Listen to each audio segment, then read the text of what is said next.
Assalamu alaikum and a very good evening to all of you, and most welcome to the second day of the workshop from case files to courtroom exploring mock trial. This workshop has been brought to you by the TNVIIU chapter in collaboration with LawWits, and my name is Unibur Rahman and I am the General Secretary of the New Visionaries International Islamic University chapter. And I will be hosting you guys for today's session. So before beginning today's session, let's recap what we have learned yesterday. So basically कल हम लोगों ने इसमें 2 session किए, session 1 जो कि sir बज़फ ने हमारे साथ शेयर किया और सेशन 2 जो कि हमारे साथ सर उवैस ने किया। उसमें हम लोगों ने जो बेसिक मॉक ट्रायल का स्ट्रक्चर है उसके बारे में देखा कि मॉक ट्रायल होता क्या है, ये मूट कोर्ट से किस तरीके से डिफर करता है और क्या क्या चीज़ें जो हैं, टीम कंपोजिशन किस तरीके से होती है, और उन सब चीज़ों को हम लोगों ने सेशन 1 में देखा। सेशन 2 में हम लोगों ने उसके अलावा मॉक ट्रायल के डिफरेंट फेजेस को देखा कि जब मॉक ट्रायल में जब आप पार्टिसिपेट करते हैं तो उसमें किन किन चीज़ों की आपको ज़रूरत होती है और किन किन चीज़ों को आपने लेके चलना होता है। ठीक है, तो ये सब कुछ हमने कल कवर किया। आज के सेशन भी उसी तरह से एक इंगेजिंग सेशन होंगे इंशाल्लाह, और मैं दावत दूंगा इसी के साथ सर उवैस को, जो कि हमारे साथ कल भी स्पीकर थे और ये एक बहुत सब्जेक्ट एक्सपर्ट माने जाते हैं मॉक ट्रायल में। इन्होंने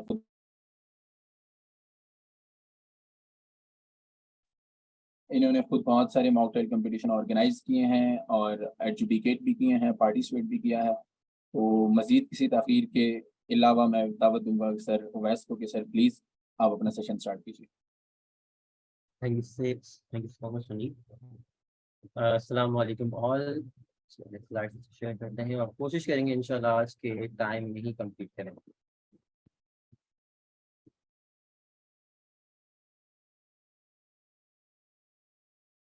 आई होप स्लाइड्स विजिबल हैं सबको। जी विजिबल।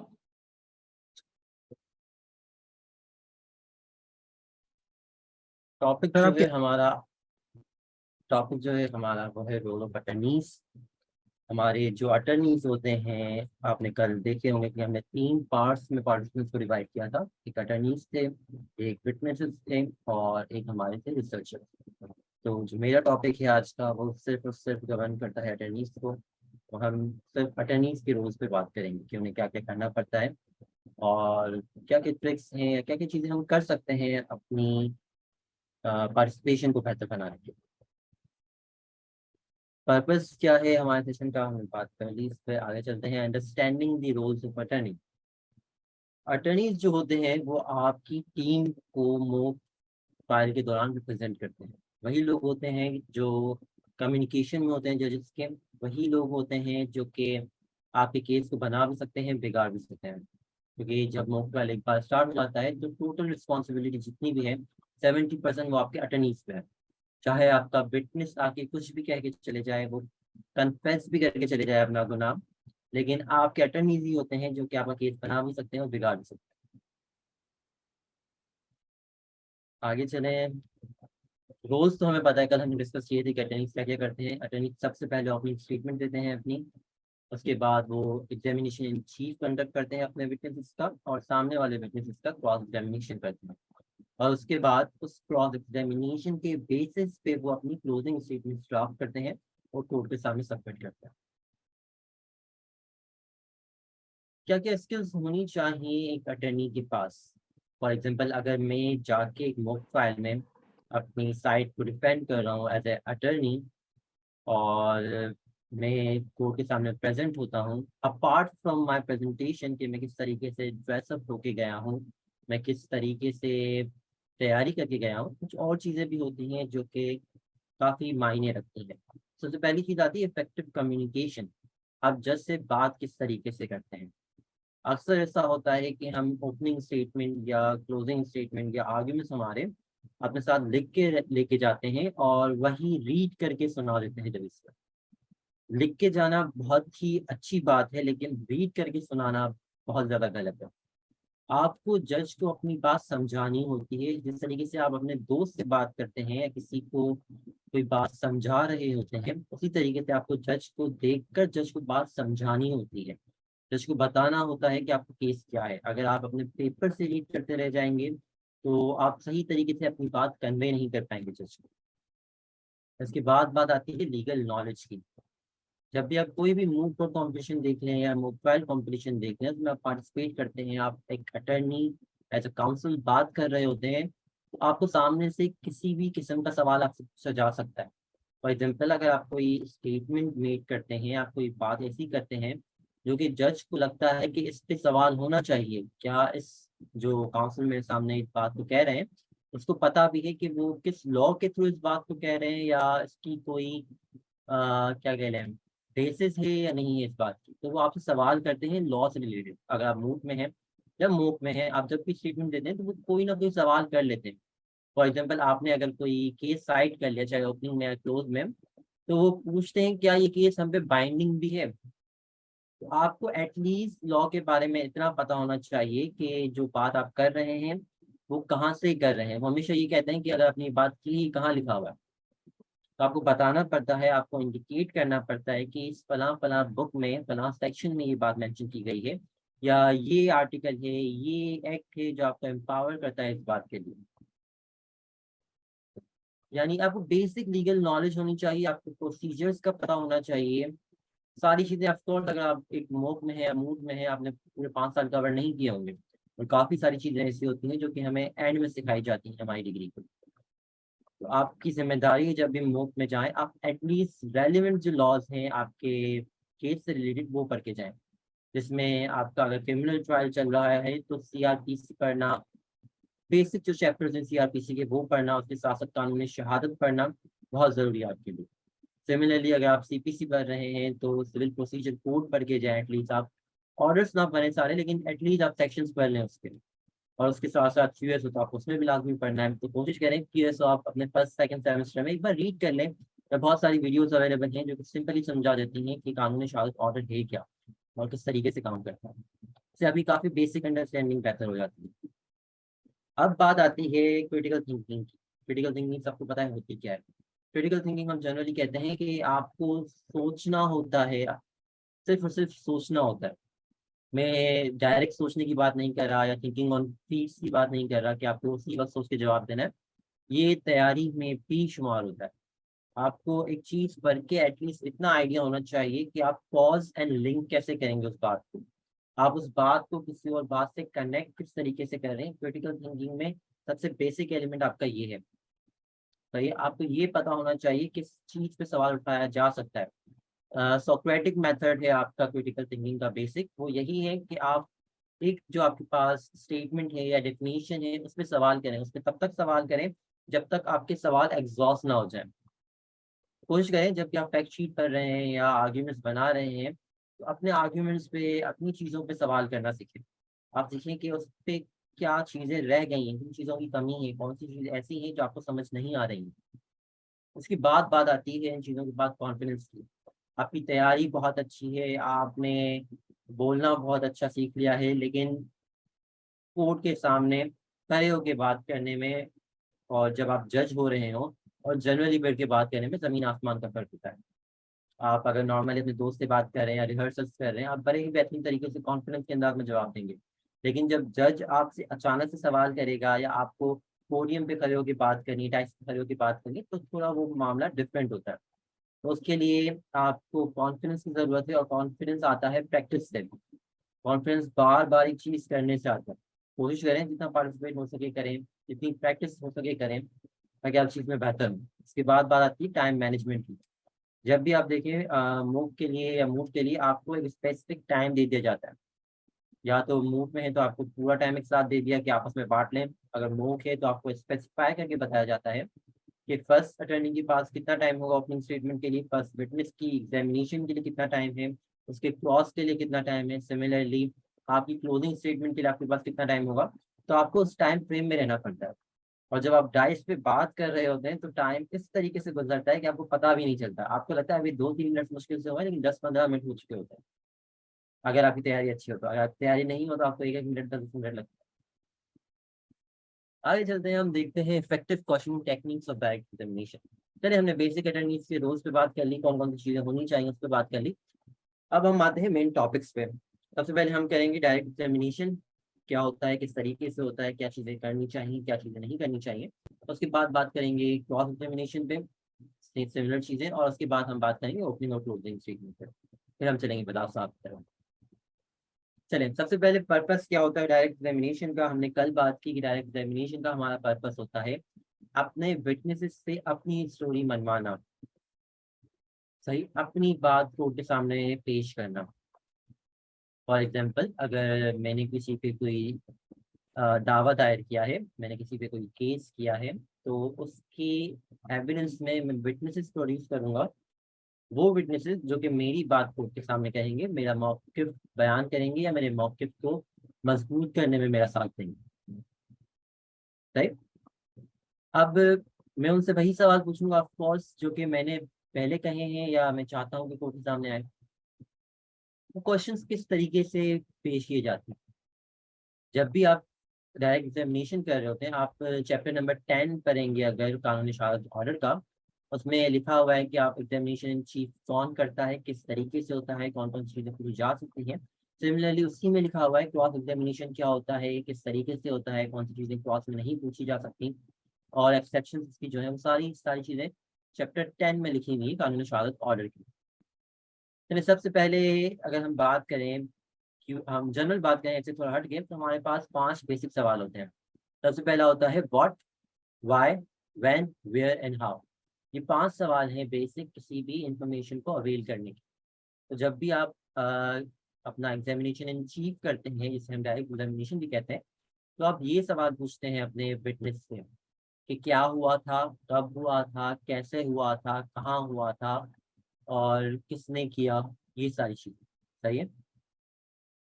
इसमें आप जनरली क्वेश्चंस आपके पास पहले से मौजूद होते हैं, उनके आंसर्स आपके पास पहले से मौजूद होते हैं, और वो मौजूद होते हैं आपकी फैक्ट शीट की सूरत में या उनकी स्टेटमेंट की सूरत में। अगर उनकी स्टेटमेंट्स आपके पास मौजूद हैं 164 की, या इवन के 161 की स्टेटमेंट भी मौजूद है, क्योंकि वही चीज़ें आपको रिवाइज करवा के कोर्ट के सामने लानी होती है, तो आप उसी में से क्वेश्चन ड्राफ्ट करते हैं। टोटली आपके क्वेश्चन उसी में से बनते हैं। और जब एग्जामिनेशन चीफ हो रहा होता है तो उसमें आप कोशिश करते हैं कि जो चीज़ें आपने स्टेटमेंट में दी हैं उससे ज़्यादा चीज़ें आप ऐड ना करें। सही। इसलिए एक एक्सेप्शन है, वो क्लॉज में है, वो हम बाद में फिर बात करते हैं। हमारे पास कुछ पॉइंट लिखे हुए हैं इफेक्टिव क्वेश्चनिंग टेक्निक्स। जो क्वेश्चंस होते हैं आपके डायरेक्ट एग्जामिनेशन में, वो हमेशा ओपन एंडेड क्वेश्चंस होते हैं। ओपन एंडेड क्वेश्चंस क्या होते हैं? वो क्वेश्चंस जिसमें आप सामने वाले को जवाब देने के लिए रूम प्रोवाइड कर रहे हैं। फॉर एग्जाम्पल, अपने बारे में कुछ बताएं तो वो अपनी स्टोरी ऐड कर लेता है। आप क्या कर रहे थे उस वक्त, आप कहाँ थे उस वक्त, वो अपनी तरफ से सारी चीजें ऐड कर रहा होता है। उसे हम कहते हैं ओपन एंडेड क्वेश्चंस। यानी हम उसे रिस्ट्रेन नहीं कर रहे हैं किसी भी जवाब के लिए, वो अपनी मर्जी से जवाब दे सकता है उस सवाल का। इसके बाद बात आती है लीडिंग क्वेश्चंस की। कभी भी डायरेक्ट एग्जामिनेशन में आप लीडिंग क्वेश्चंस नहीं करते। सही। जनरल रूल ये है हमारा, लेकिन बहुत ही कम एक्सेप्शन ऐसे हैं जिसमें आप लीडिंग क्वेश्चन पुट कर सकते हैं। और लीडिंग क्वेश्चन किस तरीके से पुट करते हैं वो डिपेंड करता है कि उसकी स्टेटमेंट क्या थी। अगर आप स्टेटमेंट से कोई चीज़ रिट्रीव करके डायरेक्ट एग्जामिनेशन में लीडिंग क्वेश्चन पुट कर सकते हैं, तो अगर कोर्ट अलाउ करती है तो आप पुट कर पाएंगे, अदरवाइज नहीं कर पाएंगे। अदरवाइज सीधी सीधी ऑब्जेक्शन उठेगी, क्वेश्चन इज लीडिंग। सही। और जज भी जाहिर सी बात है उस बात को एक्सेप्ट ही करेगा। बात आती है क्लियर एंड कंसाइज। हमारे यहाँ अक्सर ऐसा होता है, हम जब भी कोई क्वेश्चन पूछ रहे होते हैं नोट्स में खासतौर पे, तो हम बहुत सारे सवालों को मिला के कर देते हैं। हम देखते नहीं, हमें लगता है कि वो एक ही सवाल है, क्योंकि हमारा मकसद उस सवाल से एक ही होता है। हम 3 सवाल ऐड करके एक ही आंसर चाह रहे होते हैं। लेकिन कंपाउंड क्वेश्चंस नहीं पूछे जा सकते। आप कोशिश करें कि आपके जो क्वेश्चंस हैं वो बड़े ही सिंपल बने हुए हों, ताकि आपका विटनेस सही तरीके से जवाब दे पाए और कोर्ट उस जवाब को सही तरीके से समझ पाए। अब उसके बाद बात है लिसनिंग अटेंटिवली। आप अगर कोई भी सवाल कर रहे हैं अपने विटनेस से डायरेक्ट एग्जामिनेशन में, आपको पता तो होगा कि उसका जवाब क्या है, लेकिन आपको फिर भी सुनना होता है कि कहीं वो कोई बात गलत ना कर दे। हो सकता है अक्सर वो सही बात करते करते बीच में ना का गलती से वर्ड ऐड कर दे, तो आपको उससे करेक्ट करना पड़ता है, उसे कंफर्म करना पड़ता है कि आपका जवाब यही है या नहीं है। सही। इसी तरीके से डायरेक्ट एग्जामिनेशन के दौरान सामने जो पार्टी बैठी हुई है, डिफेंस काउंसिल जो बैठे हुए हैं, उन पे भी लाजिम है कि वो लाजमी लाजमी उन जवाबों को सुने सही तरीके से। सही है, वो सिर्फ बैठे ना रहे कि हाँ स्टेटमेंट में सारी बातें लिखी तो हुई हैं, हम सवाल पहले से बना के आए क्लॉज के, तो हम वही पूछेंगे। हम एक मिसकंसेप्शन है हमारा कि हम समझते हैं जो सवाल क्रॉस एग्जामिनेशन में पूछे गए हैं, एग्जामिनेशन इन चीफ में पूछे गए हैं, आप क्रॉस उन्हीं पे कर सकते हैं। एटलीस्ट प्रैक्टिस में ऐसा नहीं होता, ना ही कानूनी शहादत जैसा कैसा कहता है। आप एक्स्ट्रा क्वेश्चन भी ऐड कर सकते हैं क्लास में, जो कि रेलिवेंट हो आपके केस से, क्योंकि जो री एग्जामिनेशन का जो कॉन्सेप्ट है वो इसी वजह से ऐड किया गया है कि अगर क्लास में कोई नए क्वेश्चन पूछे जाएं जो एग्जामिनेशन चीफ में नहीं हुए हैं, तो उस पर री एग्जामिनेशन किया जा सके और फिर उसके बाद रीक्रॉस किया जा सके उनके आंसर्स को। ये मेरे ख्याल से चैप्टर के बीच में ही मौजूद है, अगर आप एक बार रीड करेंगे तो आपको मिल जाएगा। आगे चलते हैं, डायरेक्ट एग्जामिनेशन की कुछ ट्रिक्स हैं और टेक्निक्स हैं। हमने बात की ओपन एंडेड क्वेश्चंस की, establishing witness credibility. Open ended questions तो चले हमारे लिए क्लियर है कि होते क्या है, किस तरीके से पूछे जाते हैं। अब बात आती है एस्टेब्लिशिंग विटनेस क्रेडिबिलिटी। ये क्या होता है? जब आप कोई भी विटनेस प्रोड्यूस करते हैं कोर्ट के सामने, तो आप उससे सबसे पहले पूछते हैं अपना नाम बताएं और आप क्या करते हैं कोर्ट को ये बताएं। ये इसलिए पूछा जाता है कि कोर्ट को पता चले कि वो कोई शख्स कोई क्रिमिनल वगैरह नहीं है, उसकी एक रेपुटेशन है, वो एक फील्ड में काम करता है, वो एक रिस्पेक्टेबल शख्स है, उसका बैकग्राउंड सामने आता है। साथ साथ वो अगर बताता है कि वो किस चीज़ पे काम करता है, और अगर आप उससे रिलेटेड सवाल करते हैं, फॉर एग्जाम्पल कोई साइबर क्राइम का इश्यू हुआ है और वो बंदा जो भी शख्स है वो उसका कोलीग था या वो भी एक सॉफ्टवेयर इंजीनियर है, तो आप ऑफ कोर्स आपसे सवाल पूछेंगे और वो अगर कोई टेक्निकल सवाल का सही जवाब देगा तो कोर्ट को लगेगा हाँ ये इस मामले में एक्सपर्ट है, तो एटलीस्ट इससे ये जवाब की तवक्को रखी जा सकती है और कि जवाब की कोई लॉजिक बनती है। सही है, ये सारी चीजें क्रेडिबिलिटी एनहांस करती हैं आपके विटनेस की। फिर बात आती है leading question, ask leading questions carefully. वही बात, अगर आप लीडिंग क्वेश्चंस पूछ रहे हैं, पहला तो ये आप अवॉइड करें कि आपके लीडिंग क्वेश्चन नहीं हो आपके डायरेक्ट एग्जामिनेशन में। लेकिन अगर आप पूछ रहे हैं तो उसे इस तरीके से यूज करें कि ना कोर्ट उस पर ऑब्जेक्शन उठाए और ना ही सामने वाला काउंसिल उस पर कोई ऑब्जेक्शन उठा पाए, और वो कोई बहुत ही ज्यादा स्पेसिफिक चीज के लिए इंफॉर्मेशन के लिए हो। इसी तरीके से हम एग्जामिनेशन क्रॉस में भी बात करेंगे कि वहाँ पे हम डायरेक्ट क्वेश्चंस कैसे पूछ सकते हैं, ओपन एंडेड क्वेश्चन कैसे पूछ सकते हैं। उसके बाद कंट्रोल ऑफ पेस, आपके पास इतना टाइम नहीं होता, आपके पास इन्फॉर्मेशन ज़्यादा चाहिए होती है आपको, तो किस तरीके से आप क्वेश्चन पूछ रहे हैं, आपको अपने विटनेस को ट्रेन करना पड़ता है। लीगली अलाउ नहीं है, लेकिन आपको अपने क्वेश्चन को अपने विटनेस को सिखाना पड़ता है कि ऐसे सवाल के जवाब ऐसे तरीके से देने, ऐसे इतने इतने टाइम में देने, ताकि हम सारे सवाल भी कर पाए, हमारा टाइम भी ज़ाया ना हो, या आप एक ही सवाल को लेके भेज ना जाए ताकि हमारा टाइम खत्म ना हो जाए। और मॉक टेस्ट वगैरह में आपका जो टाइम होता है वही आपको जिताता भी हराता भी। आगे चलें do's and don'ts of the examination. Do's में ऑफ कोर्स आपको पहले अपने सवाल प्रिपेयर करके जाने हैं, आपको क्वेश्चंस बना के जाने हैं, आपको सारी चीज़ें अपने विटनेस को सिखा के जानी है। उसके बाद जब आप सवाल कर रहे हो डायरेक्ट एग्जामिनेशन में, तो आपको बिल्कुल पोलाइट रहना पड़ता है, चाहे डायरेक्ट एग्जामिनेशन हो, चाहे क्रॉस एग्जामिनेशन हो, चाहे ओपनिंग स्टेटमेंट हो, चाहे क्लोजिंग स्टेटमेंट हो। आपको आप अपना कंपोजर नहीं खोना, आपको हर वक्त काम रहना है, प्रोफेशनल मैनर में बात करनी है, और आपके चेहरे पे अगर एक स्माइल हो, चाहे जवाब आपके एडवर्स ही क्यों ना हो रहा हो, वो स्माइल एक काफी आपको दूर तक लेके जाती है। सही, और जजेस इस पे भी एक्स्ट्रा पॉइंट देते हैं आपको। उसके बाद बात आती है यूज ऑफ क्लियर लैंग्वेज। आप जब भी बात कर रहे हो कोशिश करें कि आपके अल्फाज सोच तक भी साफ पहुँचे, आपके विटनेस तक भी साफ पहुँचे, और जो पीछे अगर ऑडियंस बैठी है तो उन तक भी साफ पहुँचे और उनको समझ भी आए आपकी बातें। यही सेम पॉइंट जाता है आपके विटनेसेस के पास, वो भी अगर जवाब दे रहे हैं तो एक तो कैरेक्टर में आना बहुत अच्छी बात है, लेकिन अगर आप उनका एक्सेंट अडॉप्ट कर रहे हैं तो ज़्यादा ही कैरेक्टर में आके कोशिश करें अपने एक्सेंट को भी इतना क्लियर रखें कि कोर्ट को वो बात समझ आए। लिसनिंग एक्टिवली, आपको अपने सवालों की और जवाबों पे नज़र रखनी है, सुनना है सही तरीके से, और उस पर फॉलो अप क्वेश्चंस भी करने हैं आपको। बी ऑर्गेनाइज्ड, आपके जो स्ट्रक्चर हो वो कल की तरह एक क्रोनोलॉजिकल ऑर्डर में हो, आपके फैक्ट्स को लेकर आपकी जो केस थ्योरी डेवलपमेंट है, आपके क्वेश्चन भी उसी तरीके से होने चाहिए। आगे चले कौन सी चीज़ें नहीं करनी है। लीडिंग क्वेश्चन आपको फजूल में नहीं पूछने हैं, फालतू के नहीं पूछने हैं। उसके बाद अवॉइड बैजरिंग विटनेस, अपने ही विटनेस को खास तौर पे आप प्लीज बैजर ना क्या करें। अक्सर ऐसा होता है आप अपने ही विटनेस से बड़े ही तनकीदी अंदाज में सवाल पूछ रहे होते हैं, जबकि वो विटनेस ही आपका होता है। तो कोर्ट के बाद आपको उससे मिलना भी होता है, तो कोशिश करें ऐसा ना करें, वरना वो हॉस्टाइल हो जाएगा, और अगर वो हॉस्टाइल हो गया तो जाहिर सी बात है आपका विटनेस गया।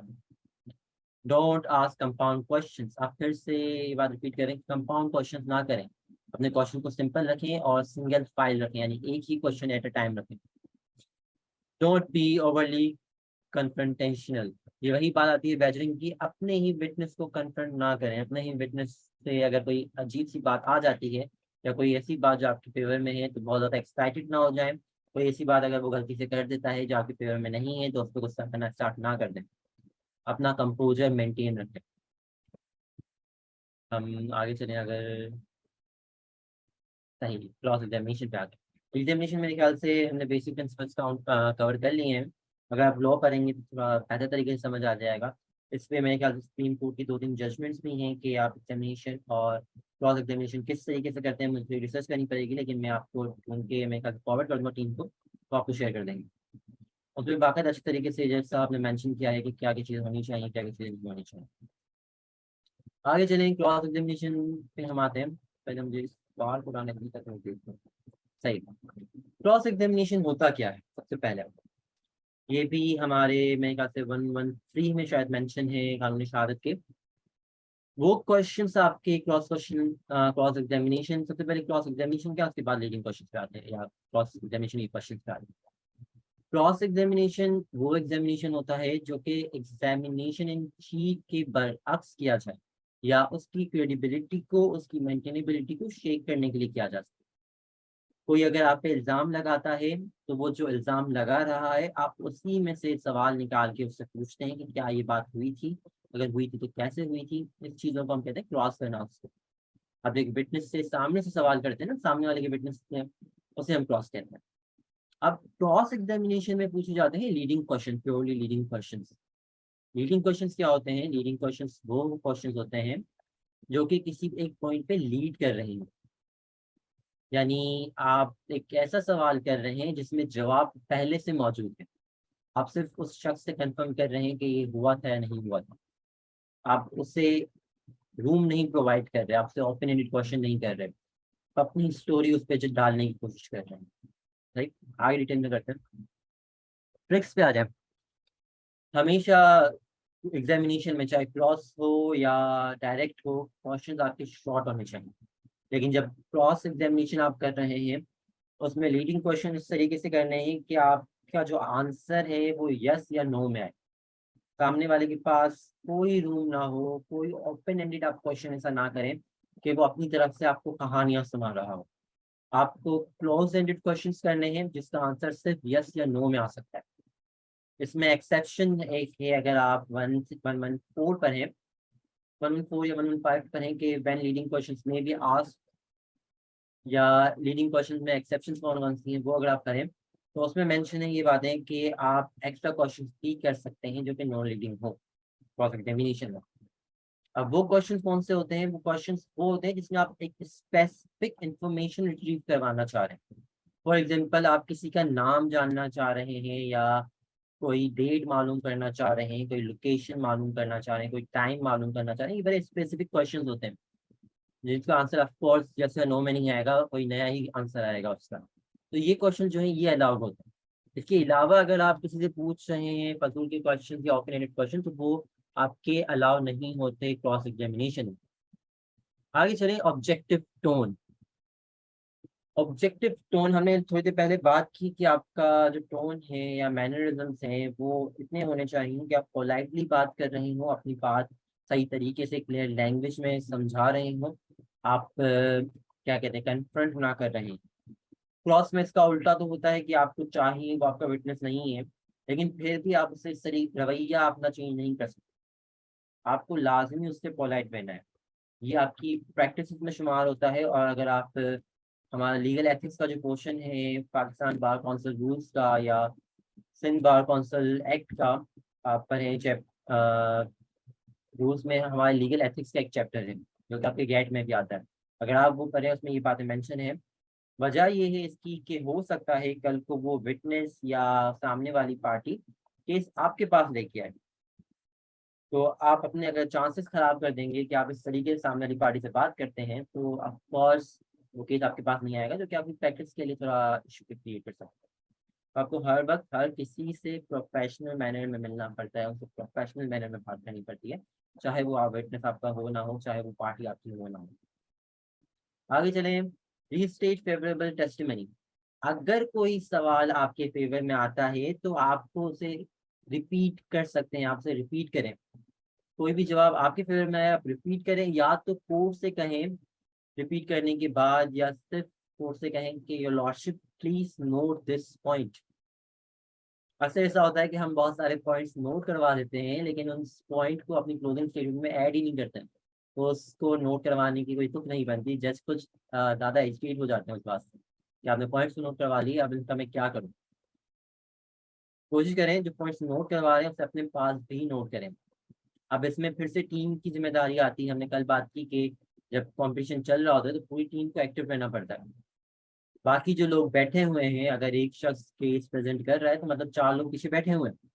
जज अगर कोई सवाल करता है आपके अटर्नी से, आपके काउंसल से, तो 4 लोगों में से अगर किसी को जवाब आ रहा है उसका, तो उनकी जिम्मेदारी है वो सवाल लिख कर अपने स्पीकिंग पार्टिसिपेंट को जाके दें हाथ में, उससे या तो कान में जाके बता दें परमिशन से, क्योंकि अक्सर ऐसा होता है कि सामने वाला बिल्कुल ब्लाइंड हुआ हुआ होता है उस वक्त, और वो कोर्ट को कह रहा होता है कि योर लॉर्डशिप मुझे इस बात का जवाब नहीं पता, और I can not be able to assess this court regarding this question, या मेरा को काउंसिल आके इसका जवाब देगा। इससे बेहतर है कि आपकी टीम की जिम्मेदारी है, आपके रिसर्चर की जिम्मेदारी है कि वो जवाब लिख कर आपके स्टिकी नोट्स पे लिख के आपके ना काउंसिल के आगे प्रोड्यूस कर दे, ताकि वो उसका जवाब दे दें। इसकी भी पॉजिटिव मार्किंग होती है, इसकी नेगेटिव मार्किंग नहीं होती है, इसकी बाकायदा पॉजिटिव मार्किंग होती है टीम वर्क के लिए। हम कहाँ थे, रीस्टेट फेवरेबल स्टेटमेंट्स। हम अगर कोई भी बात होती है तो उसे दोहराएं एक बार या नोट करवा दें। Framing questions negatively. अगर आप कोई भी सवाल का जवाब सामने से आता है और आप उसी वक्त सोच के कोई एक सवाल इस तरीके से रिप्लेस कर देते हैं कि जो कि आपके फेवर में हो, तो वही बड़ी अच्छी बात है। फॉर एग्जाम्पल, आपको किसी ने कोई जवाब दिया, उसमें उन्होंने उस बात का इकरार किया कि हाँ ये बात हुई थी, तो आप उससे रिपीट करके पूछें कि आपकी ही ये स्टेटमेंट, आप ये स्टेटमेंट दे रहे हैं कि ये बात हुई थी, तो ऑफकोर्स उसने अभी थोड़े पहले ही कहा है कि ये बात हुई, तो उसका जवाब हाँ नहीं आएगा आपके, और वो पॉइंट आप नोट करना ज़्यादा बेहतर है। आगे चलेंगे, अवॉइडिंग हॉस्टाइल क्वेश्चन। आप फिर से आपको कहा जा रहा है कि आपको एग्रेसिव नहीं होना, आपको क्वेश्चंस के दौरान आर्ग्यूमेंट्स करना स्टार्ट नहीं कर देना। आर्ग्यूमेंट्स हमेशा सामने वाले वकील से किए जाते हैं, अपनी क्लोजिंग स्टेटमेंट्स में आर्ग्यूमेंट्स मेड किए जाते हैं। आप अगर विटनेस से आर्ग्यूमेंट करना स्टार्ट कर दें कि ऐसा आपने तो ऐसा नहीं कहा था अपनी स्टेटमेंट में, आप ऐसा क्यों कह रहे हैं, ऐसे सवाल आप नहीं कर सकते विटनेस से। आप अपनी लाइन ऑफ क्वेश्चन थोड़ी स्टेबल रखें, वही सवाल करें जो आप लिख के आए हैं या आपको बेहतर लग रहे हैं। आर्ग्यूमेंट्स करना विटनेस से स्टार्ट ना करते, क्योंकि वो सामने से जवाब नहीं देने वाला, और अगर वो सामने से जवाब दे भी रहे तो आपका टाइम वेस्ट हो रहा है, उस जवाब की कोई वैल्यू नहीं है। सही है। उसके बाद साइलेंट पॉजेस। हमें लगता है कि जब भी हम बात कर रहे हो किसी सेशन की, कोई वर्कशॉप कर रहे हैं, कहीं पे कोई स्पीच दे रहे हैं, या कहीं पे किसी कंपटीशन में है, हम अगर थोड़ी देर के लिए चुप हो जाते हैं तो वो बहुत ऑकवर्ड सा लगता है। जनरली ऐसी कोई बात नहीं। आप अगर अपनी टोन एक फ्लो में रहते हैं आप, और एक फ्लो में बात करें जिसमें आप बात बात पे हर 5 सेकंड बाद एक जुमला कहने के बाद 5 मिनट का पॉज दे रहे हैं, तो वो एक इफेक्ट देता है, एक ड्रामेटिक इफेक्ट देता है, या एक संगीत का मुजाहरा करता है, ताकि सामने वाले को उस बात को एडजस्ट करने में, हजम करने में थोड़ा टाइम मिल जाए, और आपको सांस लेने का टाइम मिल जाए। पॉज देना कोई बुरी बात नहीं होती, आप कोशिश करें थोड़ी देर साइलेंट रहना भी कोई खराब बात नहीं है, लेकिन ये काफी अच्छी ट्रिक है जो कि सामने वाली पार्टी यूज करती है क्रॉस के दौरान। आप क्रॉस के दौरान क्या कहा आपने, प्लीज रिपीट करें, मैं नहीं समझा आपका सवाल, ऑनलाइन में खास तौर पे कि मुझे आपकी आवाज नहीं आई। तो ये जो ट्रिक्स होती है ये होती है सामने वालों की तरफ से क्रॉस क्वेश्चनिंग के दौरान टाइम ज़ाया करने के लिए। तो आपके अगर फिजिकल हो रहा है तो सही, आप ये नहीं कह सकते कि मुझे आवाज़ नहीं आई या मैं नेट का कनेक्शन का इशू था। ऑनलाइन में आप कर सकते हैं। फिजिकल में अगर आप इस तरीके से टाइम ज़ाया कर रहे हैं, तो जस्ट आप भी देख रहे होते हैं कि आप जानबूझ के टाइम ज़ाया कर रहे हैं, सामने वाले काउंसिल भी देख रहे हैं आप जानबूझ के टाइम ज़ाया कर रहे हैं, तो आप उस पर ऑब्जेक्शन रेज कर सकते हैं। और उसके बाद है नेवर आस्क व्हाई। आप कभी भी क्रॉस एग्जामिनेशन के दौरान व्हाई का सवाल नहीं कर सकते। आप उससे उसकी राय नहीं लेंगे। आपको क्रॉस क्वेश्चनिंग के दौरान उसकी राय लेना फजूल है आपके लिए। आपको राय, अपनी राय उस पर पुट करनी है, आपको उनसे उनकी राय नहीं लेनी है। हम अक्सर ये करते हैं, आपको क्या लगता है उनको। फॉर एग्जाम्पल कोई हमारे पास 302 का केस है। आपको क्या लगता है उनको उसका कत्ल करना चाहिए था, नहीं करना चाहिए था? आपको क्या लगता है उन्होंने कत्ल किया है, नहीं किया? आप इस तरीके से सवाल नहीं कर सकते क्रॉस में, कुछ लीगल रिस्ट्रिक्शंस होती हैं। आगे चलें। क्या है हमारा की स्ट्रेटजीज प्रिपेयर थ्रू। आप थ्रूली आपकी जो क्रॉस क्वेश्चनिंग है या क्रॉस क्वेश्चन है वो आपके पास लिखे हुए होने चाहिए। आपको अपनी थ्योरी का पता है, सही केस थ्योरी पूरे फ्लो में है आपकी। आपको एक एक पॉइंट याद है। तो जब भी कोई सवाल आप कर रहे हैं, पहले तो आपके पास लिस्ट बनी हुई है, आपने हर पॉइंट पे 5-6 सवाल निकाले हुए हैं। हम जब भी रियल उसका क्रॉस करते हैं तो हमारे पास स्टेटमेंट होती है। या तो हम डिफेंस में कर रहे हैं क्रॉस, हमारे पास सामने वाले का सूट मौजूद है या है ना FIR वाली चालान वगैरह चीज़ें मौजूद है हमारे पास। अदरवाइज हमारे पास WS मौजूद होता है सामने वाले का। तो हम हर एक पैराग्राफ पे क्वेश्चंस पहले बनाते हैं क्रॉस के, और पैराग्राफ वाइज क्वेश्चंस कर रहे होते हैं हम, ताकि हम कोड को आसानी से बता पाएं कि आंसर क्या था उनका या हमारा मौकिफ क्या था। सही है। तो एक फ्लो मेंटेन करना, एक स्ट्रक्चर मेंटेन करना अपने क्रॉस एग्जामिनेशन का भी बहुत जरूरी होता है। आपका पूरा का पूरा मॉक ट्रायल एक स्ट्रक्चर पे बेस कर रहा है, तो आप भी स्ट्रक्चर पे बेस करें। आपकी ओपनिंग स्टेटमेंट, एग्जामिनेशन, आपका क्रॉस एग्जामिनेशन, आपकी क्लोजिंग स्टेटमेंट, सब एक बाकायदा स्ट्रक्चर होगी तो बेहतर तरीके से समझ भी आएगी और जीतने के चांसेस भी आपके ज़्यादा हैं। आगे चले, स्टे फोकस ऑन की पॉइंट्स। काफी बातें ऐसी होंगी जो कि आपने फजूल में ऐड की होंगी, क्योंकि आपको एंड पॉइंट चाहिए था, आपको एक क्वेश्चन चाहिए था, यानी आपको आंसर जो चाहिए था, आपको उसके लिए एक तमहीद बांधनी पड़ी। आपको पहले 3-4 क्वेश्चन ऐसे करने पड़े जो कि उस क्वेश्चन पे आपको ला रहे थे। तो जब आपका वो क्वेश्चन आ गया तो वो था आपका की पॉइंट। अब जो आपके क्वेश्चन हैं वो आगे के, अगर आपने पहले से मेंटेन नहीं किए हुए उस पॉइंट पे, जो आप एक्सपेक्ट नहीं कर रहे थे, तो आपको उसी वक्त सोचना पड़ता है कि क्या सवाल आगे करूंगा। ये नहीं कि आपने एक अच्छे पॉइंट को छोड़कर अपनी जो स्क्रिप्ट लेके आए थे आप उसी पे चलना शुरू है। कोशिश करें, थोड़ा सांस लें और उसी वक्त सोचें कि आपको क्या पूछना है आगे। इम्पीचमेंट स्टेटमेंट्स, इस पे भी एक सेक्शन मौजूद है हमारे पास। अगर आप क्लॉज के दौरान सामने वाले को उसकी स्टेटमेंट का बता के इम्पीच कर रहे हैं कि आपने रिटर्न में तो ये कहा हुआ है, तो फिर आप, लाजिम नहीं है कि आप उसे दिखाएं। सही है। रिफ्रेशिंग मेमोरी का एक कॉन्सेप्ट है डिफरेंट, लेकिन वो यहाँ पे आपके क्रॉस के दौरान नहीं आ रहा। लेकिन आप पे लाजिम है कि अगर आप कोई स्टेटमेंट कॉन्ट्राडिक्ट करने के लिए, कंपेयर करने के लिए उसे कह रहे हैं, तो वो स्टेटमेंट आपको रीड आउट करनी है। उसके लिए आपको बताना है कि आपने इस पॉइंट पे ये बात कही थी और अब आप ये बात कर रहे हैं, क्या ये कॉन्ट्राडिक्शन है या नहीं। सही है।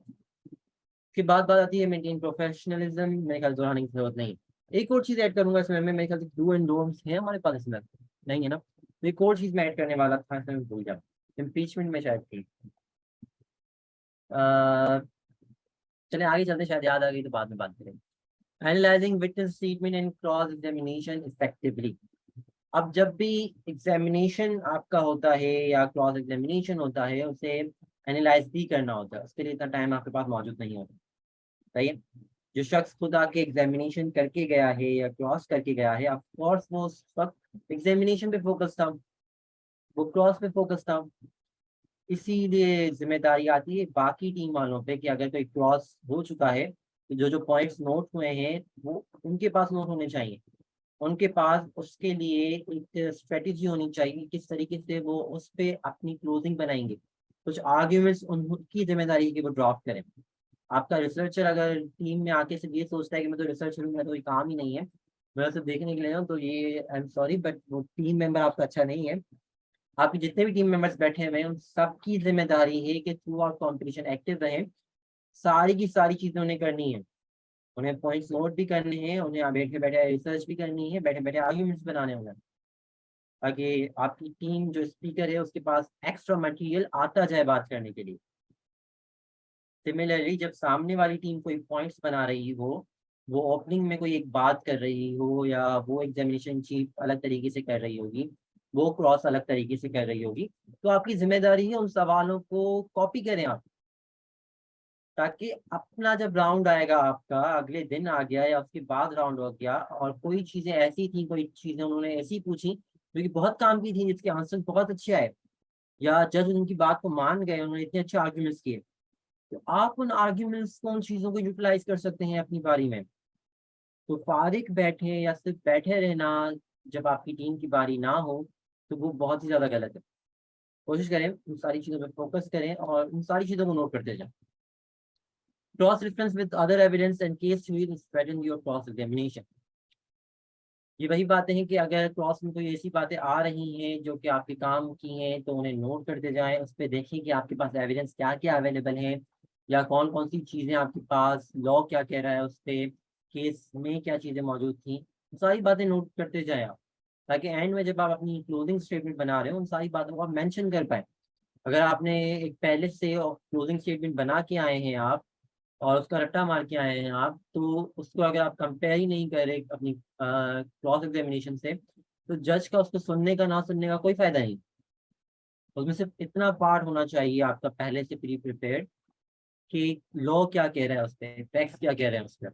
उसके अलावा जो विटनेस स्टेटमेंट जज के सामने आई है, वो तो आप उसी वक्त बैठ के आपको बनानी पड़ती है और ऐड करनी पड़ती है। अगर आप वो ऐड सही तरीके से नहीं कर रहे हैं, तो ऑफकोर्स आपको जज सही तरीके से मार्क नहीं करेगा। आगे चलें, इफेक्टिव क्रॉस एग्जामिनेशन क्या होता है, जिसमें विटनेस आपका कंट्रोल्ड हो, आप जो जो बातें कर रहे हैं वो उसका जवाब दे रहा हो, वो आपको उल्टे सीधे जवाब ना दे रहा हो, या वो आपको मॉक ना कर रहा हो, उस वक्त आपका मजाक ना बना रहा हो, जो आपके जवाबों से आपको जो सवाल पूछे जा रहे हैं उसी का जवाब दे रहा हो, वो एक्स्ट्रा जवाब ना दे रहा हो कहीं से। इन चीज़ों पे आपको गौर करना पड़ता है। 42। अब हम क्या, drafting persuasive opening statement and closing statement, ये बड़े छोटा सा पॉइंट्स हैं हमारे। जब भी आप अपनी ओपनिंग स्टेटमेंट ड्राफ्ट कर रहे होते हैं, तो उसमें एक ही चीज होती है जो बहुत ज्यादा पर्टेन करती है, वो है आपके फैक्ट्स, आपकी केस थ्योरी। सही है। जो जो फैक्ट्स मौजूद हैं आपकी फैक्ट शीट में, जो जो एविडेंस आपकी फैक्ट शीट में मौजूद है, या आपके क्या कहते हैं उसे, बुकलेट को क्या कहते हैं हम, रिवर्ट था। चले, आपकी जो केस फाइल में जो चीज़ें मौजूद हैं, आपको उन चीज़ों की बड़ी अच्छी तरीके से नॉलेज होनी चाहिए, और आपको अपनी ओपनिंग स्टेटमेंट में वो सारी चीज़ें जज को बतानी पड़ती हैं जो आपका केस मेड करती हैं। सही है। उसके अलावा आप फर्स्ट स्टेज पे अपने ओपनिंग स्टेटमेंट के दौरान आर्ग्यूमेंट्स नहीं करते, क्योंकि आर्ग्यूमेंट्स करने के लिए आपके पास कुछ होता ही नहीं है।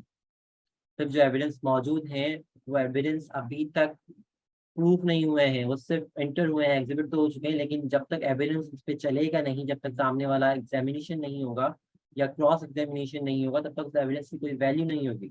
जब तक वैल्यू नहीं होगी, आप उस पर आर्ग्यू नहीं कर सकते, ऑफ सिंपल सी बात है। तो आपकी जो ओपनिंग स्टेटमेंट है, वो सिर्फ फैक्चुअल बेसिस पे और जो चीज़ें मौजूद हैं उसमें होनी चाहिए, ना कि उस पर आप आर्ग्यूमेंट्स करना स्टार्ट कर दें। अच्छा खासा टाइम होता है आपके पास ओपनिंग स्टेटमेंट। आप अपना केस सही तरीके से समझाने की कोशिश करें। आप कोशिश करें कि जो जो बातें की हैं वो एलोबरेटिव हों, वो चीज़ें एटलीस्ट बेसिक जो जनरल प्रूडेंस होता है, दो चीज़ें हमारे पास, एक जनरल प्रूडेंस है, एक जुडिशियल प्रूडेंस है हमारे पास। जनरल प्रूडेंस ये होता है कि जनरल नॉलेज जो आपकी है उसे हम जनरल प्रूडेंस कहते हैं। यानी जो चीज़ें ऑन द फेस नज़र आ रही होती है, प्राइमा फेसाई नज़र आ रही होती चीज़ें आपको, वो चीज़ें कोर्ट को बताना। उसके बाद अपनी लॉजिकल जो थिंकिंग है आपकी, या जुडिशियल जो माइंड है जजेस का, उस तरीके से आपको सोचते हुए वो चीज़ें बनानी पड़ती हैं, जज को बतानी पड़ती हैं। इसके बाद जब आप क्लोजिंग स्टेटमेंट में आते हैं, क्लोजिंग आर्ग्यूमेंट्स दे रहे होते हैं अपने, तो उसमें आपको आर्ग्यूमेंट्स देने होते हैं कि जज साहब ये बात हुई, जबकि ये बात इस तरीके से काम की नहीं थी। फॉर एग्जाम्पल, कोई आर्ग्यूमेंट मेड हुआ या कोई टेस्टिमनी ऐसी आई जो कि पूरी की पूरी कॉन्ट्रोडिक्टरी थी, या जो बातें पहले की गई थी उनके अगेंस्ट थी, या तो जो बातें हुई हैं वो कानूनी तौर पर इलीगल थी, या जो एक्ट्स हुए हैं, जो चीज़ें प्रोवाइड की गई हैं, उनकी कोई लीगल स्टैंडिंग नहीं है। वो चीज़ें अगर नहीं है, कानूनी तौर पे गलत हैं, उसके बारे में कोई साइटेशन है कि सुप्रीम कोर्ट ने इस हवाले से इस बारे में ये कहा है, तो आपको जज को बताना पड़ता है। आपको उस वक्त केस लॉज प्रोवाइड करने पड़ते हैं, उसका साइटेशन देनी पड़ती है, आपको रिलाय करना पड़ता है उन चीज़ों पे जो चीज़ें आप प्रोवाइड करें। और हमारे जो क्या कहते हैं पार्टिसिपेंट्स हैं, फिजिकल मूव में अक्सर एक गलती करते हैं, वो या तो केस अपने साथ सिर्फ पैराग्राफ लिख के चले जाते हैं जो कि उनके काम के होते हैं, या तो वो सिर्फ अपने जो क्या कहते हैं उनकी जो स्टेटमेंट होती है, जो वो स्क्रिप्ट लिख के आए हैं उसमें लिखा हुआ होता है बस, और वो जज को कह देते हैं। जज आप जब कहते हैं कि हमें कॉपी प्रोवाइड करें इस केस लोगी, तो उनके पास कुछ भी नहीं होता। तो कोशिश करें एक प्रिंट आउट जरूर लेके जाएं उस पूरे केस का, सिर्फ हेड नोट्स का नहीं, उस पूरे केस का प्रिंट आउट लेके जाएं, और जिस बात पॉइंट पे आप बात करें वो उस कॉपी में हाईलाइट हुआ होना चाहिए। जज आपसे मांगे तो आप वो प्रोवाइड करें उसे। या आप प्रोवाइड नहीं कर रहे तो जज को क्या पता आप सच कह रहे हैं झूठ कह रहे हैं, कि इसी कोई साइटेशन है भी या नहीं। हर चीज़ तो जज को हटी भी नहीं हो सकती ना। या आपको ओरिजिनल प्रैक्टिस में भी काम आएगी ये बात, और मॉक्स में भी। कोशिश करें केस साफ लेके जाएं। इसके अलावा जब आप क्लोजिंग स्टेटमेंट दे रहे हैं या ओपनिंग स्टेटमेंट दे रहे हैं, तो आपको एक बेसिक डायलॉग्स होते हैं आपके, जो कि आपको याद करने पड़ते हैं, जार्गन्स नहीं, डायलॉग्स में। For example, the burden of proof lies on the prosecution, या we will prove this case beyond any reasonable doubt. इस तरीके से बहुत सारे जार्गन्स आते हैं आपके, जो कि आपको रटे हुए होने चाहिए। इसके अलावा जब आप ओपनिंग स्टेटमेंट दे रहे हैं या क्लोजिंग स्टेटमेंट दे रहे हैं,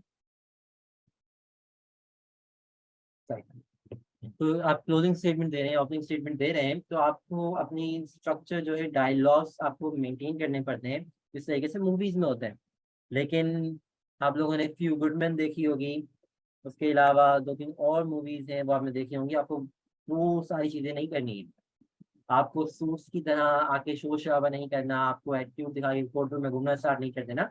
आपको एक पोलाइट मैनर में, एक प्रोफेशनल और क्या कहते हैं आर्टिकुलेट मैनर में आपको अपनी ओपनिंग स्टेटमेंट और क्लोजिंग स्टेटमेंट जज के सामने पेश करनी होती है। आगे कुछ है हमारे पास, अंडरस्टैंडिंग ऑब्जेक्शंस पूरा टॉपिक रहता है हमारा। चलिए 3 मिनट में हम कंप्लीट करेंगे। ऑब्जेक्शंस में क्या बगाव साहब ने कल बात की थी। ऑब्जेक्शंस होते क्या हैं? ऑब्जेक्शंस वो होते हैं जो कि आप एग्जामिनेशन के दौरान रेज करते हैं। सही है? यानी जब भी कोई एग्जामिनेशन चल रहा है या क्रॉस एग्जामिनेशन चल रहा है, इनके दौरान आप कोई भी क्वेश्चन रेज कर सकते हैं कि ये क्वेश्चन नहीं होना चाहिए था, कोई भी ऑब्जेक्शन रेज कर सकते हैं। बहुत सारे ऑब्जेक्शंस होते हैं, बहुत सारी किस्म के ऑब्जेक्शंस होते हैं। आपको लगता है लॉ में नहीं होनी चाहिए। सही है? हमने कुछ कुछ काम के ऑब्जेक्ट्स हैं उसमें हम देखेंगे, लेकिन पहले हम देखते हैं हैंडलिंग ऑब्जेक्शंस क्या होते हैं, किस तरीके से हैंडल करते हैं ऑब्जेक्शन। मेंटेनेंस ऑब्जेक्शन, सही है। जब भी ऑब्जेक्शन आप रेज कर रहे हैं या तो सामने से रेज हो रहे हैं, तो उसका एक मैनर होता है। अगर आप सामने वाली पार्टी हैं और एग्जामिनेशन चल रहा है या क्रॉस चल रहा है, आपको ऑब्जेक्शन रेज करना है, और फिजिकल में अगर आप मूव कर रहे हैं, तो आप हैंड रेज करके सिर्फ ऑब्जेक्शन कहते हैं। सही है? जज आपकी तरफ देखता है, या तो आप कोशिश करें कि अगर आप हैंड रेज कर रहे हैं, सिर्फ हैंड रेज कर दें, जज आपसे पूछे क्या मसला है तो जवाब दें। अदरवाइज जज मोस्टली फाइल्स देख रहा होता है मुसलसल, वो ऊपर कभी कभार ही देखता है जज। तो आप जब भी ऑब्जेक्शन रेज करें, जज को बता दें direct, objection on the basis of heirship. यानी आप ऑब्जेक्शन का रीजन बताएं उन्हें कि क्यों ऑब्जेक्ट रेज कर रहे हैं। जज को अगर लगेगा सही है, जज को अगर लगेगा कि हेयरशिप नहीं है, तो वो आपसे उसका रीजन पूछेगा। या तो वो ओवर रूल करेगा, ओवर रूल मतलब डिसमिस कर देगा उस ऑब्जेक्शन को, या तो वो सस्टेन करेगा उस ऑब्जेक्शन को, यानी एडमिट करेगा कि हाँ ऑब्जेक्शन था। ओवर रूल्ड हो गया तो वो क्वेश्चन जो चल रहे थे वो कंटिन्यू रहेंगे। अगर ऑब्जेक्शन सस्टेन्ड होता है, तो या तो आपका जो अटर्नी सवाल कर रहा था वो आपके सवाल को रिप्लेस करेगा, या तो वो सवाल चेंज कर देगा। सही है? इसी तरीके से अगर ऑब्जेक्शन रेज किया गया है सामने वाले की तरफ से और आपको लगता है ये ऑब्जेक्शन नहीं है, तो आप जज को बताएंगे कि ऑब्जेक्शन क्यों नहीं है। आप उसको उसकी रेलिवेंसी बताएंगे कि ये सवाल रेलिवेंट है। क्यों रेलिवेंट है इसका मकसद बताएंगे उस सवाल का। Either goes to character, either goes for फलाना फलाना point mention in the evidence. इस तरीके से आपको उसका रीजन बताना पड़ता है कि वो क्यों रेलिवेंट। आगे चले, हमारे पास बहुत सारे ऑब्जेक्शन हैं। हेयर से है लीडिंग क्वेश्चन है, अगर कोई एग्जामिनेशन के दौरान लीडिंग क्वेश्चन पूछ रहा है फजूल में, तो आप लीडिंग क्वेश्चन का ऑब्जेक्शन रेज कर सकते हैं। कोई ऐसी बात करता है जो कि स्टेटमेंट्स में मौजूद नहीं है, या वो अपनी तरफ से ऐड कर रहा है, या सुनी सुनाई बात है, उसे हम हेयर से कहते हैं। आप हेयर से का ऑब्जेक्शन कर सकते हैं। रेलिवेंस का, अगर कोई सवाल की तुक्की नहीं बनती है तो वो रेलिवेंस का है। स्पेकुलेशंस, आप खुद से कोई बात सोच के या क्या कहते हैं कहानी बना के उसको ऐड करवाना चाह रहे हैं, उस तरीके से सवाल कर रहे हैं, तो आप स्पेकुलेशन का कर सकते हैं। अगर आपका लॉयर सामने वाली पार्टी से आर्ग्यू करना स्टार्ट कर दे तो आपके क्वेश्चन, अगर आर्गुमेंट वो ड्राफ्ट आर्गुमेंटेटिव क्वेश्चन ड्राफ्ट करे तो उस पर आप आर्गुमेंटेटिव ऑब्जेक्शन रेज कर सकते हैं। उसके बाद कंपाउंड क्वेश्चन, यानी बहुत सारे सवाल एक साथ कर रहा है वो क्रॉस में, तो वो सारे क्वेश्चन आप कंपाउंड पे कर सकते हैं। आगे हमारे पास नैरेटिव पे है, फाउंडेशन पे आप रीड करेंगे आपको पता चल जाएगा, बहुत सारे हैं ये। चले, हमने क्या क्या टॉपिक्स कवर किए? Essential skills for attorneys in mock trial competition, जिसमें हमने थोड़ी चीज़ों में बात की कि काम डिमीनर होना चाहिए, कॉन्फिडेंस होना चाहिए, तैयारी होनी चाहिए, लॉग पे ग्रिप होनी चाहिए। इफेक्टिव क्वेश्चनिंग टेक्निक्स की बात की हमने, डायरेक्ट में ओपन एंडेड क्वेश्चन होने चाहिए, कंपाउंड क्वेश्चन नहीं होने चाहिए, आप रिलैक्स होकर क्वेश्चन करें, वही सवाल पूछें जो आपका केस बना रहे हैं। उसके बाद हम क्लॉज पे आए, हमने बात की लीडिंग क्वेश्चन पूछें, फजूल के सवाल ना पूछें, आर्गुमेंटेटिव सवाल ना पूछें, गुस्सा ना हो जाए, काम डिमीनर इख्तियार करें। ओपनिंग स्टेटमेंट क्लोजिंग स्टेटमेंट में बात की कि आपका केस बनाएं और शुरू में सिर्फ फैक्ट्स बताएं, एंड में आप आर्ग्यूमेंट्स करें, लॉज दें, एडिशंस दें, और उसके बाद हमने ऑब्जेक्शंस की बात की। चलें, अब कोई सवाल, हम पहले जा रहे हैं क्यूए की तरफ या पहले बदाब साहब उसके बाद क्यूए एक साथ थैंक यू में? Very much sir. हम पहले क्वेश्चन ले लेंगे इस सेशन से रिलेटेड जो भी क्वेश्चन हैं, उसके बाद हम ब्रेक करेंगे 5 मिनट के, और उसके बाद सर बजट जो है वो देंगे।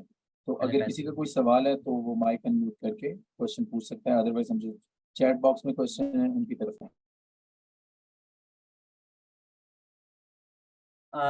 तलहा साहब का क्वेश्चन है, तलहा साहब सवाल नहीं है, उन्होंने एक कमेंट दिया है। Most of the Hollywood drama, specially how to get away with a murder and suits is totally opposite to what you are saying. Of course, जो लीगली हमारे पास प्रैक्टिस में होता है या कानूनी तौर पे जो चीजें एग्रीड अपॉन है या अलाउड है, तो ड्रामों में वैसा कुछ नहीं होता। हमारे आजकल जितने भी ड्रामे आ रहे हैं, आप बेटर कॉल सॉल देख लें, आप कोई मूवी देख लें, फ्यू गुडमैन हैं, जज हैं, इस तरह से, और बहुत डेविल्स एडवोकेट है, इस तरह की चीजें कोर्ट रूम में नहीं होती हैं, स्पेशली लीगली ब्लॉन्ड, ऐसी चीजें नहीं होती हैं कोर्ट रूम में। रियल प्रैक्टिस उन चीजों से काफी डिफरेंट है। सर हमारे पास एक क्वेश्चन आया है चैट बॉक्स में, वो पूछ रहे हैं कि लीडिंग क्वेश्चन को आप अगर थोड़ा मजीद इलैबोरेट कर दें और उसकी कोई एग्जांपल भी दे दें। सही। देखिए, जब भी हम लीडिंग क्वेश्चंस कर रहे होते हैं ना, पहले लीडिंग क्वेश्चंस डिफाइन करते हैं। लीडिंग क्वेश्चन वो क्वेश्चन होते हैं जो आपको कहीं पे लीड कर रहे होते हैं, यानी मैं एक स्टेटमेंट बना के कहूंगा और मैं सिर्फ आपसे ये पूछूंगा कि ये हुआ था या नहीं हुआ था, यस और नो। हम जब सवाल कर रहे होते हैं, हम हमेशा उसमें शुरू में एक चीज ऐड करते हैं, वो होती है सजेस्टिव एनोटेशन, यानी is it correct to suggest that you were present there, yes और नो।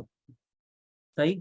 हमने बीच में सबसे पहले सजेस्टिव इंटोनेशन ऐड की उसमें, उसके बाद अपना सवाल नहीं, अपनी स्टेटमेंट दी और उस पर कंफर्मेशन की, यस या नो। वो नो कहेगा या यस कहेगा, सिंपल सी बात है।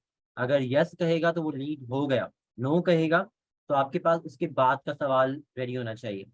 For example, is it correct to suggest that you were present on the place of incident, yes और नो। अगर वो था वहाँ पे, एटलीस्ट वो था वहाँ पे, तो यस कहेगा या नो कहेगा। नो कहेगा तो आपको जाहिर सी बात है आपको आगे सोचना पड़ेगा कि क्या करना है। तो इस तरीके से आपकी लाइन ऑफ क्वेश्चनिंग होती है, जिसे हम कहते हैं लीडिंग क्वेश्चन, क्योंकि आप किसी पॉइंट को से लीड कर रहे हैं। Thank right. You very much sir. एक मजीद सवाल है, उसमें वो ये कहना चाह रहे हैं कि अगर क्रॉस एग्जामिनेशन करते हुए आपके दिमाग में कोई सडनली कोई क्वेश्चन आ जाता है तो क्या आपको उसे करना चाहिए, या आपने जो अपनी एक लाइन ऑफ आर्ग्यूमेंट या क्वेश्चन बनाए हुए हैं आप उन्हें लेके चलें। देखिए, डिपेंड करता है वो क्वेश्चन किस स्टेज पे फिट आता है। फॉर एग्जाम्पल, आपकी लाइन ऑफ क्वेश्चन जो चल रही है क्रॉस की, वो एक पैराग्राफ पे या एक स्टेटमेंट पे चल रही है। सही है। हम बात करना चाह रहे हैं, फिलहाल हम सिर्फ ये मालूम करवाना चाह रहे हैं कि आया उस बंदे की रिलेशंस क्या थे उस बंदे के साथ, और जो क्वेश्चन आपके दिमाग में आया है उस वक्त क्रॉस के दौरान, वो रेलिवेंट है उसी पॉइंट से, वो उसी स्पेक्ट्रम में रेलिवेंट है, तो आप उसको उसी में ऐड कर सकते हैं अपनी लाइन ऑफ क्वेश्चन में या उस लाइन ऑफ क्वेश्चन के एंड में। सही है। लेकिन वो उसी स्ट्रक्चर्ड पॉइंट पे होना चाहिए। अगर आपको लग रहा है कि वो उस पॉइंट पे नहीं, आपने कोड पॉइंट निकाला हुआ है, फॉर एग्जांपल आपने एक निकाला हुआ है उसकी पोजीशन पे, एक उसके कैरेक्टर पे, एक आपने प्लेस ऑफ इंसिडेंट पे निकाला हुआ है, एक आपने एविडेंस के हवाले से निकाला हुआ है, एक आपने मर्डर वेपन के हिसाब से निकाला हुआ है, तो वो क्वेश्चन कौन से उस पैराग्राफ्स के अंदर या उस पोर्शन के अंदर फिट आ रहा है, तो आपको उस जगह पे जाके वो सवाल करना पड़ेगा। अगर अभी ही फिट आ रहा है अभी कर लें, अगर नहीं आ रहा अपने पास लिख के उस पोर्शन के साथ उसे ऐड कर दें, और जब वो क्वेश्चन आप स्टार्ट करें क्रॉस का, तब आप वो सवाल करें। सही। All right sir, thank you very much. हमारे पास मजीद और सवालात नहीं है। बहुत शुक्रिया आपका। कि आपने अस्सलाम वालेकुम सर, एक क्वेश्चन था। बिल्कुल, प्लीज। बोल तो ना सर, मुझे बता। एक क्वेश्चन है जी अली साहब। सर, ये लीडिंग क्वेश्चंस की कुछ एक्सेप्शंस हैं, यानी कि डायरेक्ट एग्जामिनेशन या एग्जामिनेशन चीफ में, वो काइंडली एक्सप्लेन कर दें। सर जनरल एक्सेप्शन ये है लीडिंग क्वेश्चंस के दौरान, यानी क्रॉस के दौरान इसमें यही कहा जाता है कि आपको सिर्फ और सिर्फ लीडिंग क्वेश्चंस पूछने हैं, सही है। लेकिन उसमें एक्सेप्शन ये है कि कोई ऐसा क्वेश्चन जो कि किसी इंफॉर्मेशन को रिट्रीव करवाने के लिए हो, स्पेसिफिक इंफॉर्मेशन को रिट्रीव करवाने के लिए हो, तो आप वो भी पूछ सकते हैं, सही। जनरल एक्सेप्शन सिर्फ यही है, इसके अलावा आप ऊपर से कोई रेलिवेंट क्वेश्चन या ओपिनियन क्वेश्चन नहीं कर सकते। सिमिलरली एग्जामिनेशन के दौरान भी आपको अलाउ नहीं है कि आप रीडिंग क्वेश्चंस करें, लेकिन वहाँ पे भी एक्सेप्शन ये है कि अगर कोई चीज़ पहले से प्रूफ शुदा है या स्टेटमेंट में मौजूद है, तो उसको कंफर्म करवाने के लिए आप रीडिंग क्वेश्चन एग्जामिनेशन में भी कर सकते हैं, अदरवाइज आप नहीं कर सकते। तो आप कोशिश करें कि जब भी आप एग्जामिनेशन कर रहे हैं तो एक्सेप्शंस को यूज़ ना करें, एक्सेप्शंस के सहारे आप अपनी तैयारी ना करें। आप जो रेलिवेंट चीज़ें हैं जो आपको डायरेक्टली अलाउड हैं, आप उस पर फोकस रहें। सर एक लास्ट सवाल ले लेते हैं। क्वेश्चन आया है कि फ्रेमिंग क्वेश्चन नेगेटिवली का क्या मतलब है, और इसे एक्सप्लेन कीजिए। फ्रेमिंग क्वेश्चन नेगेटिवली, देखिए फ्रेमिंग क्वेश्चन नेगेटिवली का दोनों में अलग पर्सपेक्टिव होता है। अगर आप एग्जामिनेशन कर रहे हैं या क्रॉस कर रहे हैं, अपने ही अगर आप विटनेस से कोई नेगेटिवली फ्रेम करके क्वेश्चन कर रहे हैं, तो वो कोर्ट को उसका मकसद ये होता है कि कोर्ट को पता चले कि आया कि ये बात रेलिवेंट थी या नहीं थी, या ये बात नहीं आनी चाहिए थी, इनके खिलाफ है, लेकिन उन्होंने सिर्फ क्लियरिटी ऑफ एक्सप्रेशन के लिए या क्लियरिटी ऑफ फैक्ट्स के लिए उन्होंने ये बात मेंशन की। लेकिन जब आप नेगेटिवली क्वेश्चन को फ्रेम करते हैं क्रॉस एग्जामिनेशन में, तो वो इसलिए होता है ताकि आपका जो विटनेस है जिससे आप क्रॉस कर रहे हैं, उसकी क्रेडिबिलिटी शेक की जा सके या उसे डराया जा सके। डराया से मतलब ये नहीं है कि आप हॉस्टाइल करवा दें उसे, डराने से मतलब ये है कि उससे कंफ्यूजन का वो शिकार हो जाए। इस वजह से आप अपने क्वेश्चन नेगेटिवली फ्रेम करते हैं, right. Thank you very much sir. कुछ मजीद सवाल हैं लेकिन वो हम एंड पे दूसरे सेशन के बाद भी लेंगे। तो थैंक यू वेरी मच कि आपने टाइम एक निकाला। क्वेश्चन मेरे ख्याल से और है, वो सिर्फ इसको ऐड कर लेते हैं, फिर करते हैं। Sure sir, sure. Case law studies please, how to present in front of a jury. देखें, ये बड़ा सिंपल सा क्वेश्चन है, आपकी प्रैक्टिस में बड़ा काम आएगा। लॉज को साइट करना बहुत ज्यादा इंपॉर्टेंट है, सही। सबसे पहले आप देखें आपने स्टेटमेंट क्या मेड की है। अगर आपको क्लोजिंग में एक स्टेटमेंट मेड की है आपने, एक फला फला चीज हुई है, सही है, फला एविडेंस मौजूद है, आप उस एविडेंस को जस्टिफाई करने के लिए आप कहेंगे यू लॉर्डशिप, इस बात की रिलायंस हम इस लॉ पे ले सकते हैं, फलाना फलाना लॉ है, for example PLD 107 supreme court 119 है ये, वो उसमें जो लॉर्डशिप, जो ऑनरेबल लॉर्डशिप ये कहते हैं इस पॉइंट पे, सही है, जिससे ये जाहिर होता है कि ये पॉइंट रेलिवेंट था। तो इस तरीके से आप केस लॉ ऐड कर सकते हैं उसमें। आपको नॉर्मली सिर्फ बात करनी है, जज को अपनी बात समझानी है, उसके अलावा कुछ भी नहीं है इसमें, राइट। चलिए, thank you so much. All right sir, thank you very much कि आपने तमाम सवालात के बहुत कॉम्प्रिहेंसिवली जवाब दिए। अब हम इंशाल्लाह 5 मिनट की ब्रेक लेंगे और 6:05 पे हम अपना दूसरा सेशन स्टार्ट करेंगे। Thank you very much.